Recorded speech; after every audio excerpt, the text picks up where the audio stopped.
Donc, en défense, vous le savez ou vous le savez pas, en blue teaming, hein, on va avoir 2 types, heu, comment dire? De composantes, hein. Pour essayer de se prémunir, il y en a d'autres, hein, mais on se focalise généralement sur la partie threat TTP, hein, donc les tactiques, les techniques et les procédures, les outils qui sont utilisés par les attaquants, hein, par, les groupes de hackers. Même si j'aime pas les appeler, des hackers parce que c'est pas des hackers qui font ça, c'est plutôt des lemurs, plutôt des crackers, hein, si on doit jouer un petit peu sur les mots. En tout cas, ce sont des black hats. Donc le threat modeling, c'est modéliser la menace, hein. Quel est ton type de menace, hein? Comme je te l'ai expliqué, je développerai, mais c'est comprendre ce concept, hein. En fonction de tes interactions dans la société, avec les individus, de tes postes que tu as pu occuper, si tu es très haut placé dans l'entreprise et tu es en bas des échelons, il n'y a pas de jugement moral, hein, c'est juste des responsabilités au sein d'une entreprise. Plus tu seras à même d'être la cible, hein, de pirates, de hackers, d'agences de renseignement, de tout va dépendre de ce que tu fais dans ta vie. D'accord? Donc, encore une fois, avec les responsabilités, hein, encore une fois, donc on peut voir le modèle de menace par individu, hein. On va se focaliser sur les VRP de la boîte, sur le PDG, hein, le CEO, comme on dit en anglais, et cetera, ou on peut voir l'entité dans sa globalité. L'entreprise, quelle est sa surface d'attaque? Quel est son modèle de menace, hein?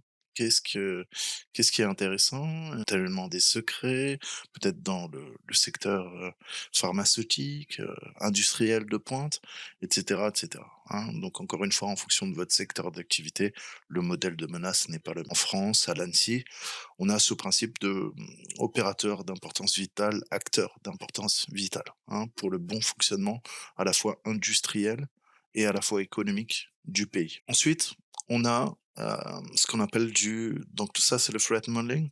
On a du threat intel, hein. Le threat intel, c'est je vais récupérer toutes les informations sur une menace, hein, sur un groupe de hackers. Je vais accumuler de la data, du big data. Je vais accumuler des IOC, hein, des indicateurs de compromission. Je vais récupérer les outils. Je vais comprendre les tactiques d'esprit de ces gens-là pour essayer de comprendre leur motivation, hein, essayer de dresser un profil psychologique. Quel est leur âge? Quel est, leur niveau de technicité? Est-ce que ce sont des hackers, jeunes, hein, mais talentueux? Est-ce que c'est peut-être des hackers étatiques? Alors chez sa maman qui débute en informatique, qui va utiliser comme un script qui dit des outils?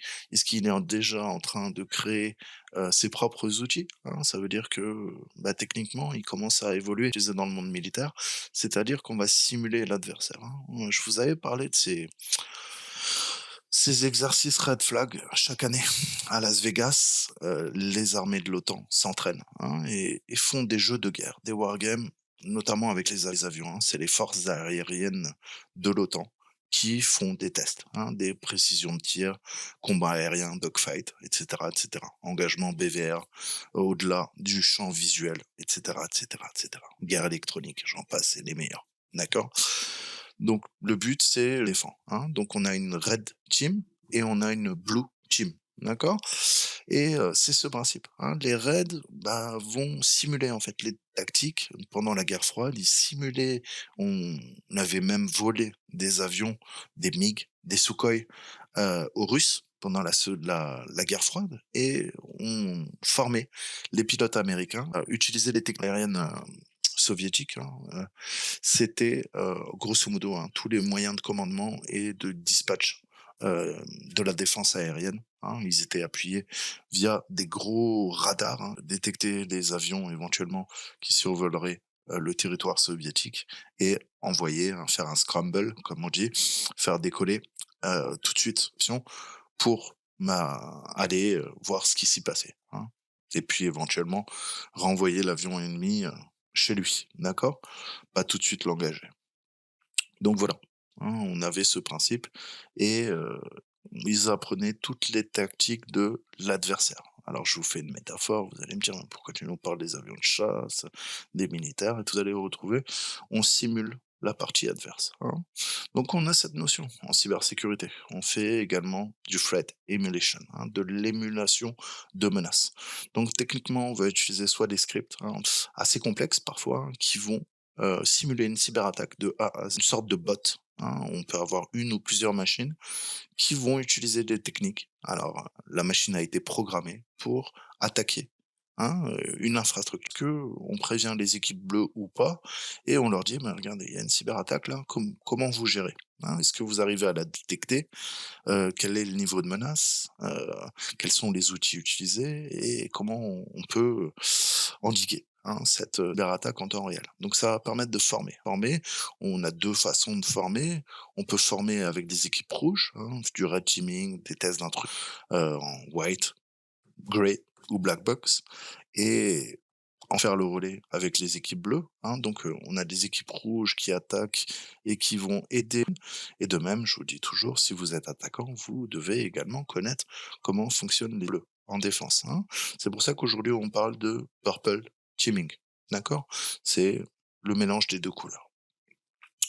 Donc ça, on peut le faire avec des êtres humains, hein, qui vont simuler la partie adverse ou je vous le disais, on peut utiliser des logiciels parfois simples, parfois chers, qui vont tous vraies cyberattaques, hein, à partir d'une sorte de botnet. Donc voilà, hein, le but c'est d'analyser la menace, de comprendre, de la modéliser, comprendre et je vous parle tout le temps des TTP, hein, comme dans l'armée, je vous ai dit également, c'est ce principe de tactique, technique, procédure. OK? Vous devez avoir vos TTP à la fois en bleu, en défense, hein, pour savoir comment interagir avec une cybermenace, hein, comment la qualifier? Je vous ai dit, un peu comme dans l'armée, hein, on catégorise la menace, on la théorise, on la catégorise, on l'identifie, hein, et on essaie de déterminer comment on peut solutionner le problème. OK? Bah, c'est un peu le même principe. Également, en rouge, vous allez avoir vos propres outils qui vont vous permettre d'attaquer. Vous allez avoir vos propres procédures, hein. Je suis en train de pivoter sur un réseau, qu'est-ce que je dois faire, hein? À l'inverse, en bleu, mon attaquant, la partie adverse, les rouges sont en train de pivoter sur mon réseau. Qu'est-ce que moi, je dois faire en défense? D'accord? Donc c'est tout ce principe et analyser, je vous ai dit toujours, vous devez rentrer dans la tête de l'attaquant pour mieux le connaître. Vous devez rentrer en tant qu'attaquant dans la tête des défenseurs, des blue teamers pour mieux les connaître. D'accord? Donc c'est ce travail de dédoublement, hein. Rouge doit connaître parfaitement bleu, bleu doit parfaitement connaître rouge. Les bleus entraînent les rouges et les rouges entraînent les bleus. Malheureusement, on n'est pas sur un pied d'égalité puisque, vous le savez, les attaquants ont toujours une longueur d'avance, hein. C'est toujours alors en cybersécurité, c'est toujours les attaquants qui ont l'avantage, hein. Ils vont avoir les dernières techniques pour attaquer, hein, alors que ça va prendre un petit peu de temps avant que ces techniques soient connues dans le domaine défensif, blue teaming, d'accord? À l'inverse, si sur un champ de bataille, si vous attaquez, bah, c'est beaucoup plus compliqué, hein. C'est beaucoup plus facile de défendre une position que de l'attaquer, hein. On dit toujours pour une personne qui défend, bah, il faudra 7 attaquants en moyenne, hein, dans un combat urbain, guérilla contre les guérillas.